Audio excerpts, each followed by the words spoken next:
llegando a uno de los edificios históricos de la ciudad de Saltillo. Es el antiguo Colegio San Juan. Fíjense ustedes aquí, entre otras personalidades, aquí estudió Francisco Ignacio Madero, Alessio Robles y uno de los hombres prominentes, capitanes de la industria en Monterrey, don Eugenio Garzazada. Este edificio, el antiguo Colegio San Juan, que fue fundado por sacerdotes jesuitas allá por 1892, se convirtió luego en edificios de corporaciones policíacas y de dependencias federales. Desde 1993 alberga lo que es el Museo de las Aves de México. ¿Quieren conocerlo?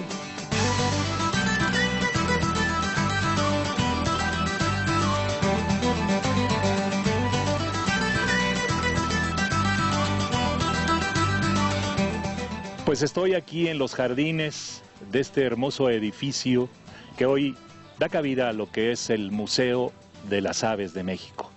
Y nos hemos hecho el propósito de recapitular un poco a todas esas personas que a lo largo de estos años hemos entrevistado. Y me da mucho gusto, la verdad, porque lo conocí por mi padre.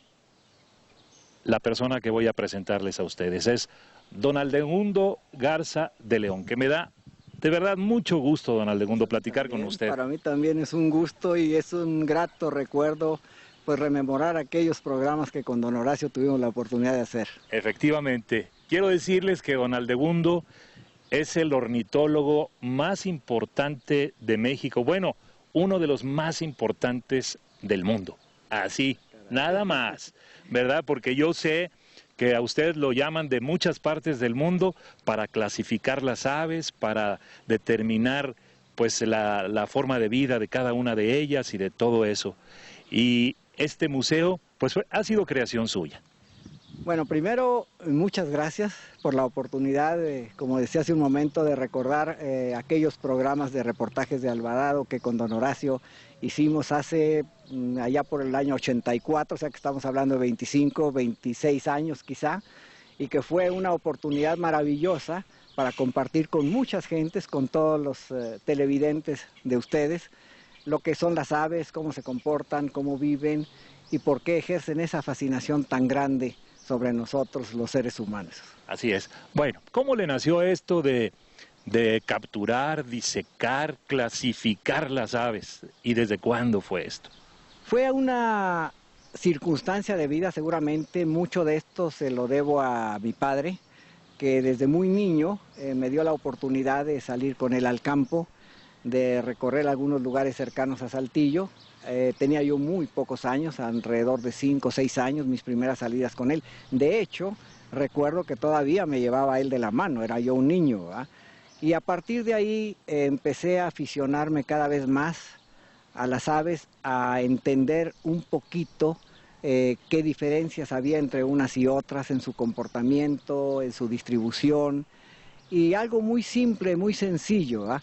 La belleza de su plumaje, lo atractivo de los cantos, su comportamiento de pareja, los nidos que construyen, los lugares donde viven, y empezaron a surgirme preguntas. ¿Por qué algunas aves las veía en una época del año y de pronto dejaba de verlas, ya no estaban aquí? ¿Y por qué llegaban otras diferentes a las que había visto unos meses antes y las que veía ahora de pronto también se iban y ya no estaban? Pero había otras que a lo largo de todo el año siempre estaban presentes y las veía pues con mucha regularidad, lo mismo en otoño que en primavera o que en verano, que en invierno, y otras que solamente las veía en la primavera y en el verano, y otras que las veía solamente en el otoño y en el invierno, y eso empezó a despertar en mí la curiosidad de saber por qué había atrás de todo esto. De todo esto. Comenzó a coleccionarlas en su casa, porque recuerdo que aquellas entrevistas que mi padre le hizo fueron en su casa y ya no cabían. Porque ya no cabían, y había la necesidad de hacer este museo. Así fue. Yo nunca pensé y nunca soñé con que se fuera a crear un museo con la colección de aves que yo había venido formando.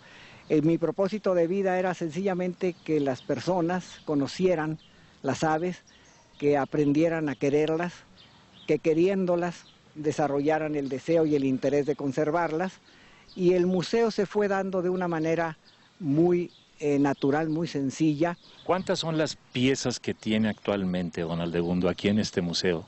El museo tiene ahorita un número aproximado de 2.600 ejemplares, que representan alrededor también de 800 especies. ¿Por qué el número no se lo doy muy preciso? Es que la ornitología tiene una serie de complicaciones y los científicos, los estudiosos de las aves, de pronto deciden que 2 especies es una sola. Y entonces ese día el museo amanece con una especie menos, sin haber hecho nada. Pero de repente dicen, esto que era una sola especie, no, son 2 especies diferentes y el museo amanece con una nueva especie, sin haber hecho nada tampoco. Pero estas son cosas fortuitas. Ahora, el por qué son 800 especies y 2.600 ejemplares se debe en que muchas de ellas, en el caso específico, por ejemplo, de los patos, el dimorfismo sexual, o sea, la diferencia entre un macho y una hembra es muy fuerte. Entonces, para que la gente pueda conocerlos, tenemos que tener el macho y la hembra. Pero a veces los juveniles, las aves no adultas, no crecidas, también son muy diferentes al macho y muy diferentes a la hembra, entonces se necesita representarlo también con un juvenil y por eso el número de ejemplares se incrementa sustancialmente, ¿verdad? Sabemos que pues usted para capturar estas aves, pues tuvo que atravesar desiertos, tuvo que también introducirse en las selvas, en muchos lugares, y que pues están aquí en este museo más del 70% de las aves de México. Así es, la verdad es que aquí es un momento adecuado para que yo pueda, de alguna manera, Eduardo, mencionar que una gran cantidad de las especies de aves que están representadas se las debo a gente muy sencilla que me ha ayudado muchísimo, que me han acompañado y me han guiado lo mismo en selvas, que en desiertos, que en bosques, desde niños pequeñitos que de repente me encuentro en algún lugar y ellos me dicen por dónde va la vereda, dónde está el camino, hasta personas adultas que enseñándoles una guía de aves pueden identificar al ave por la ilustración, no por el nombre, porque los nombres comunes son un dolorón de cabeza tremendo, pero estas gentes han sido de una gran ayuda y forman una parte importante de las razones por las que este museo existe. ¿Se acuerda cuál fue su primera pieza y cuál ha sido la más difícil de capturar? Sí. La primera pieza fue un pequeño halconcito que colecté también de la mano de papá en Ojo Caliente. De hecho, él me ayudó a detener el riflito 22 con el que lo colectamos. Fue una hembra de un cernícalo, que se conoce también como halconcillo, y fue para mí todo un tesoro, porque a la hora que lo tenía yo en la mano, yo me sentía el ser más importante del mundo, el hombre más rico del planeta, porque yo tenía ese halconcito en las manos. Y ya vino después el problema de la taxidermia, el costo, que nosotros éramos una familia pues normal, sencilla, y pues no se podía pagar mucho dinero para estar disecando aves continuamente. Eso en cuanto a la primera ave y el recuerdo. Si me pregunta, la fecha debe haber sido por el año de 1945.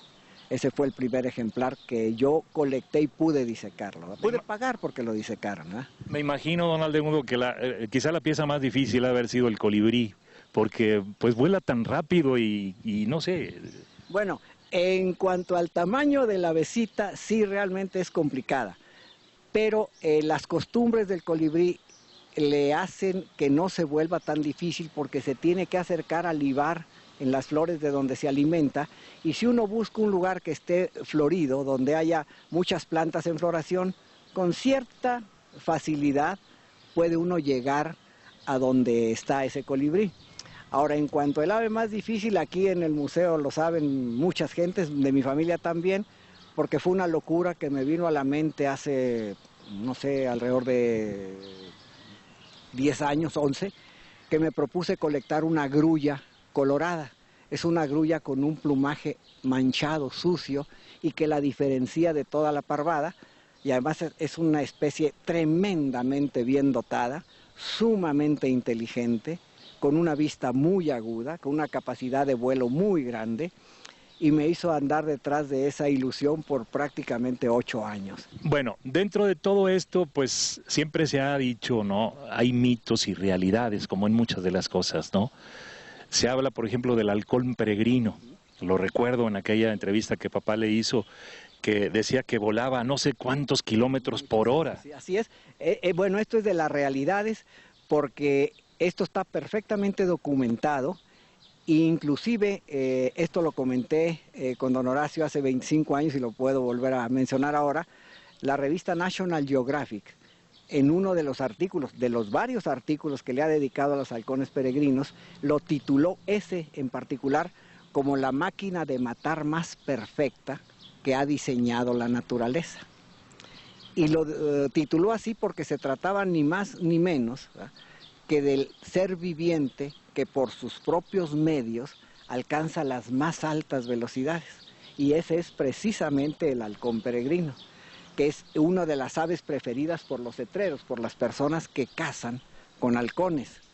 Y es porque cuando caza el halcón, cuando se deja caer, bueno, hago un paréntesis, solo caza aves en vuelo.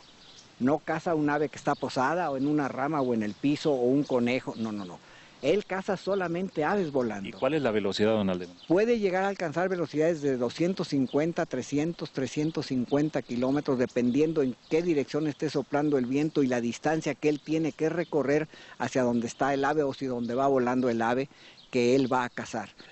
La verdad que le agradezco mucho la entrevista y el gusto que me ha dado estar aquí con usted. Hay muchas cosas que platicar aquí con don Aldemundo Garza de León, el ornitólogo número 1 de México. No la llego tan lejos. No, la verdad que es una plática muy agradable.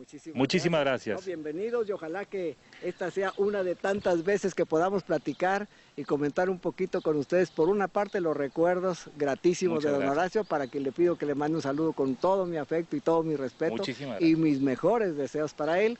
Y decirle pues que todavía recordamos con mucho cariño las experiencias de allá de los años 84 y 85. Gracias, don Aldemundo. Y pueden venir a este museo porque este museo pues está abierto todos los días. De martes a domingo. El lunes es el día que se cierra para hacer trabajos de mantenimiento y el resto de la semana, desde martes hasta domingo, está abierto todo el día desde las 10 de la mañana hasta las 6 de la tarde.